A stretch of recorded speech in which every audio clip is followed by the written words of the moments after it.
हमारा बेबी एक लड़का है।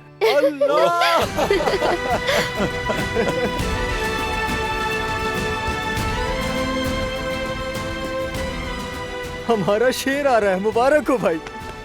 अपने चचा की तरह। भाई बहुत मुबारक हो। अल्लाह का जितना शुक्र अदा करें कम है। आपको भी मुबारक हो।